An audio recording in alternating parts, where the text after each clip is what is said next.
Hi guys, welcome back to my channel where I give you my thoughts on playing a game over the weekend.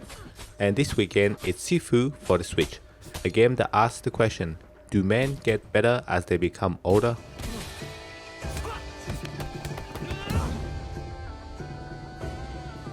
The short answer is yes, men do get better as they become older. If you agree with me, then hit the like button. Now let's get on with the basic of the review. If you ever seen a Hong Kong movie from the 90s and 80s, the golden age of Hong Kong cinema, then you will know they have a very simple storyline because the main focus is on the action and the fight sequence. The game Sifu follows the same path. You play as a son or a daughter and you are seeking the gang member who killed your father. So it's obvious what's your motive and why you are trying to take the gang's member down.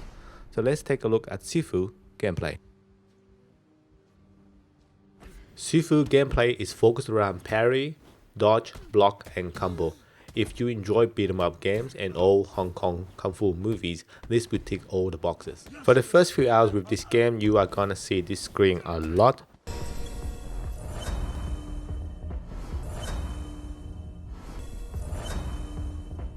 It's an interesting take on the idea of continue. Rather than giving you unlimited continue, you get a death counter, and each time you die, it will add to your death counter and you can reset the death counter by defeating certain type of elite enemy. Or restart the death counter at the upgraded jaded statue. In short, the more you age, the stronger you become, but your health decreases as a result of aging. With Sifu gameplay, its main focus is on parrying and dodging. Depending on your playstyle, you might prefer one over the other or both. For me, I use a mixture of both, and you can upgrade certain moves which suits your playstyle. The more combos you land without being hit, the more points you will have. They are called multipliers, and if you do get hit, then the multiplier goes down. So my advice for you guys, if you're gonna play this game over the weekend or when you're playing Sifu, is sometimes the camera angle does get in the way and blocks your view from the enemies. If so, run to an area where there are open space and it's easy to see the enemy, and if you need to counter and parry when they're attacking you, you can.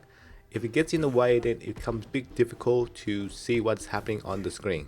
The first two levels of Sifu gameplay introduce you to its fighting mechanics. They are not difficult and you can finish the first two levels after 2 or 3 runs. If you have a hawk instinct and like to button smash, you will get punished in Sifu. The enemies will counter and you will get killed very quickly if you just dash in and button smash and hope for the best.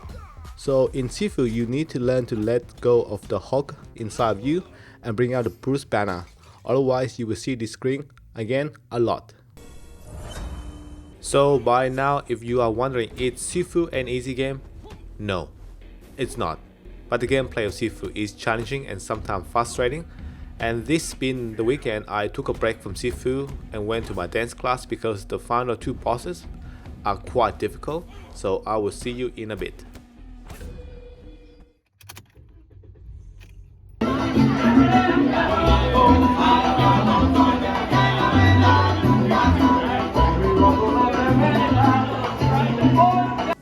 The third stage, the museum, is the most annoying stage for me, but it's my favorite level in Sifu. It has that old Hong Kong movies vibe where you start from the bottom of the tower and fight your way to the top like in the movie Game of Death.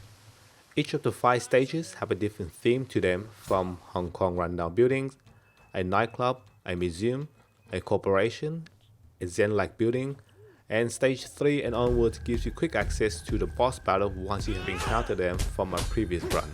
I have spent about 20 hours with Sifu and it's definitely worth a playthrough. There are collectibles on each stage for you to find and explore, and if you are up for the challenge, you can even play on hard difficulty.